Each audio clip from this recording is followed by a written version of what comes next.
Oi, meus amores, tudo bem com vocês? Bom, sejam muito bem-vindos ao meu canal. Eu sou a Bianca Pérez. Para quem ainda não é inscrito neste canalzinho, já vai logo, gente, se inscrevendo e ativando o sininho de notificação para você não perder nenhum vídeo. Nós temos 3 vídeos por semana e eu espero você comigo em todos eles, tá? E não se esqueçam também de deixar o like de vocês, porque é muito importante para mim, tá bom? Bom, então vamos começar esse vídeo. Gente, ultimamente a gente tá passando por uma situação de pandemia no país devido ao vírus Covid-19, do coronavírus. Então o Brasil já está tomando medidas de prevenção e eu gostaria, inclusive, gente, de alertá-los novamente para que vocês permaneçam em casa, evitem aglomeração, evitem o contato com as mãos, com beijos, abraços, tá bom? Agora é hora de se conscientizar, porque isso é muito sério e saúde em primeiro lugar, então é um ato necessário agora para que a gente possa ficar tranquilo amanhã, tá bom? Então vamos nos conscientizar. Lembrando que o álcool em gel, gente, não substitui lavagem da mão com água e sabonete, tá? Com água e sabão. Então, de preferência, lave sempre suas mãos quando você tocar em algum objeto. E se você for para algum lugar, leve o álcool em gel, porque ele é uma opção de emergência, tá? Então se você for pegar um ônibus, se você for para algum local, ou se você precisar ir ao banco, alguma coisa do tipo, tá? Leve o álcool em gel na sua bolsa, que ele sim poderá fazer aí o papel da água e sabão, tá bom? Bom, gente, então vamos começar aqui hoje o vídeo, porque hoje eu vou falar pra vocês quais são os direitos trabalhistas perante essa situação, tá? Porque tem muitas e muitas pessoas com dúvida em relação a isso. O que eu tenho que fazer com o meu empregado? Eu posso dar férias? Eu posso dar licença remunerada? Eu posso aceitar as faltas dos meus funcionários que serão justificadas? Eu posso fazer home office? Posso fazer banco de horas? Enfim, gente, vamos responder tudo isso, tanto para os empresários também quanto para os empregados, os empregadores e os empregados, porque ambos precisam saber ter esse parecer do que está amparado perante a legislação, ok? Então vamos começar. Bom, antes de mais nada, eu quero falar para vocês sobre o que é o coronavírus, o que é o coronavírus, como ele surgiu, o que aconteceu, tá? O coronavírus já é um vírus antigo, gente, tá? Já é lá de trás, lá da China, porém surgiu um novo coronavírus. Em dezembro foi detectado lá na China o primeiro caso e desde então, gente, ele veio se alastrando rapidamente pelo mundo, o que hoje nós chamamos de pandemia, que significa que é quando uma doença afeta diversos países ao mesmo tempo. Agora eu vou falar pra vocês quais são os sintomas dessa doença. Bom, em uma pessoa jovem é bem similar a uma gripe comum, gente, ou seja, não gera grandes consequências. Porém, se o vírus atingir pessoas com sistema imunológico enfraquecido, aí é problema. E os exemplos são os idosos, pessoas que já têm doenças respiratórias pré-existentes, pessoas que estejam em tratamento de quimioterapia ou que possuam alguma doença que acaba afetando a imunidade. Aí, gente, nesse caso, os problemas podem ser grandes. As consequências são graves problemas respiratórios e, em alguns casos, que chegam a óbito. E como que essa doença é transmitida?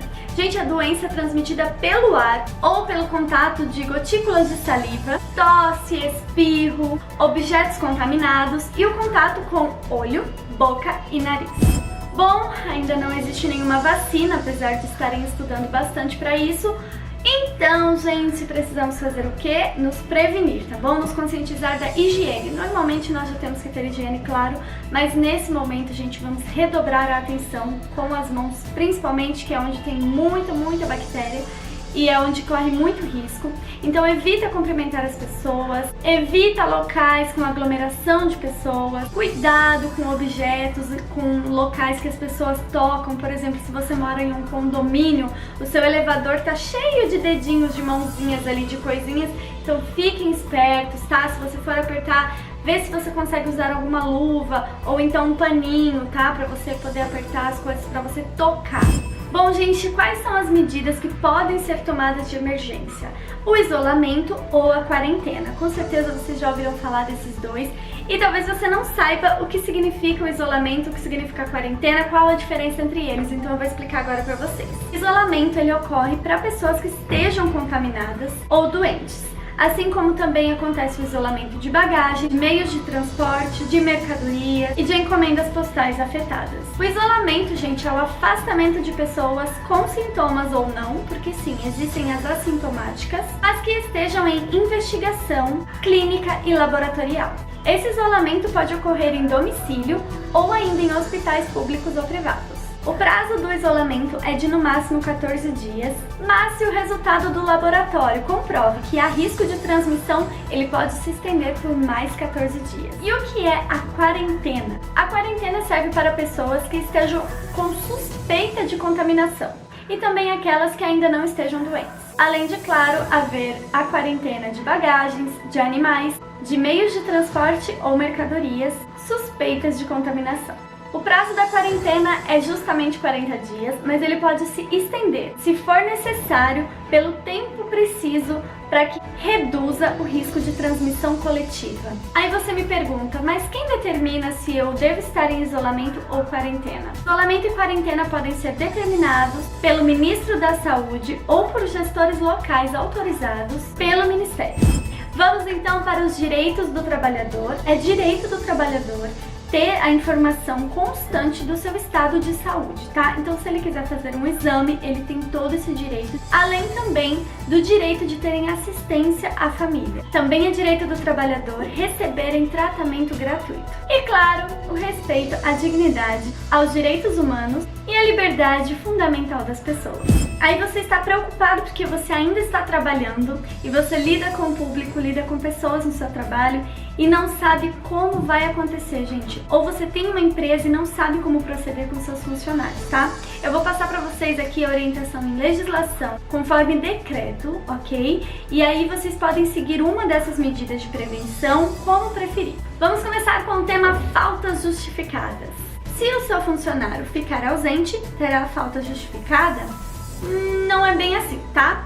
Terá, mas isso tem que ser decretado por ato administrativo formal, seja da Secretaria da Saúde, do Estado, município, Distrito Federal ou pelo Ministro do Estado da Saúde. Agora vamos falar sobre auxílio-doença. Gente, o auxílio-doença já é bem mais burocrático, tá?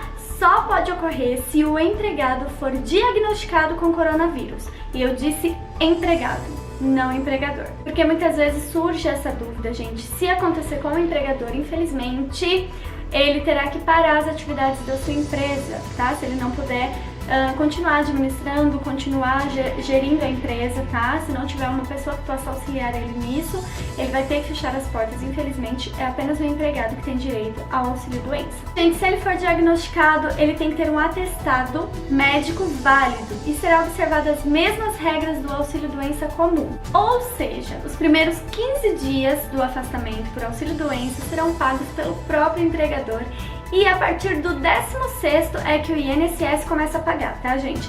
Isso já é comum no auxílio-doença, já tradicional. E aí muita gente quer saber se isso vai mudar, se vai sair uma nova legislação para que o INSS dê conta de todo o período, né? Porque é uma força maior, é uma coisa que não tem culpa do empregador, não dá para controlar. Estamos aguardando sair, tá, essa informação, por enquanto continua da mesma forma, é isso. Vamos falar agora de home office ou teletrabalho. Tem muitas empresas que sim, dá para optar pelo home office, dá para trabalhar em casa, dá para fazer acesso remoto pelo computador ou dá para atender os clientes apenas ali por e-mail, por telefone, na sua residência, evitando contato no trabalho. Só que aí, gente, vai da empresa, tá? Da própria empresa querer adotar esse sistema. E claro, caso a atividade seja compatível. Então, se a empresa decidir que vai começar a trabalhar home office, vai ser preciso constar uma previsão expressa no contrato de trabalho,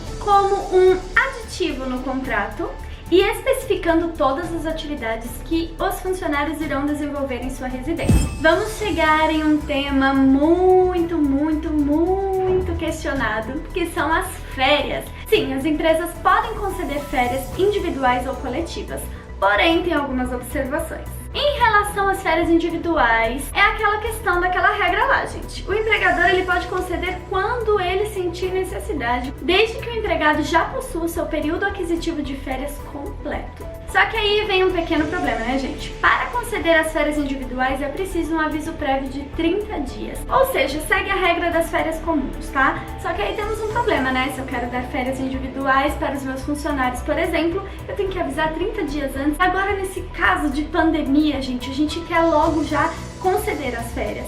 E aí, como que você faz para não ter esse aviso prévio? Aí, gente, você precisa consultar a Secretaria do Trabalho, que eles possam pensar na possibilidade da redução do aviso prévio, tá? E aí terá que justificar que é um caso emergencial em decorrência do coronavírus, que é preciso mesmo consultar a Secretaria do Trabalho, tá, gente? Caso contrário, você tem que seguir a regrinha do aviso prévio. E as férias coletivas? Gente, as férias coletivas também chegam naquele ponto do aviso prévio, né? Para as férias coletivas, os empregados deverão ser notificados com 15 dias de antecedência, ou seja, sem possibilidade de concessão imediata. Desde que você vai lá, consulte a Secretaria do Trabalho. Então, se você tem essa intenção, é legal realmente consultar a Secretaria do Trabalho para você não ter problemas futuros, ok? Vamos falar agora da licença remunerada ou do recesso. Bom, se houver uma licença remunerada ou recesso, é cortada já a prestação de serviços imediata por parte do empregador. Ou seja, é interrupto o contrato de trabalho. Porém, o empregado continua recebendo o seu salário normalmente. E todo o período de licença remunerada ou recesso será considerado como tempo efetivo de serviço, incluindo avos de férias, 13º, aviso prévio, recolhimentos previdenciários e depósitos do FGTS. Agora vamos falar de banco de horas. Tem muitas empresas que trabalham com banco de horas e não sabem se podem compensar o período que o funcionário ficar afastado do serviço. Nesse caso, só é permitido compensar o banco de horas se o empregado tiver um saldo de horas extras, não podendo de forma alguma o banco de horas ficar com saldo negativo. Então, se ele tiver para compensar, aí sim poderá ser compensado. Isso somente se o empregador decidir adotar essa medida como prevenção. Bom, gente, falei um pouquinho pra vocês sobre os direitos trabalhistas. Na verdade, muitas coisas continuam da mesma maneira, apesar de ter exceções, se for um caso de emergência, tá? E aí a gente tem que consultar os órgãos, a gente tem que estar sempre embasados, ok? Para evitar problemas trabalhistas. Por enquanto, os empregadores podem decidir o que vão fazer, se vão fazer, quais medidas vão tomar, tá? Mas eu peço para que os empregadores tenham bastante atenção em relação à higienização. Bom, então é isso. Eu espero ter ajudado vocês de alguma forma com essas informações. Informação nunca é demais e sempre que eu puder ajudá-los com alguma coisa do tipo, eu estarei aqui para vocês, porque todos precisamos saber dos nossos direitos, não é mesmo? Então eu espero que vocês tenham gostado desse vídeo. Se vocês gostaram, não se esqueçam de deixar o like e se inscrever no canal. Ative o sininho de notificação para não perder nenhum vídeo por aqui. E eu desejo que a sua família seja abençoada, que esteja tudo bem, que esse vírus vá embora logo. Então é isso, gente. Olha, um super beijo e até a próxima!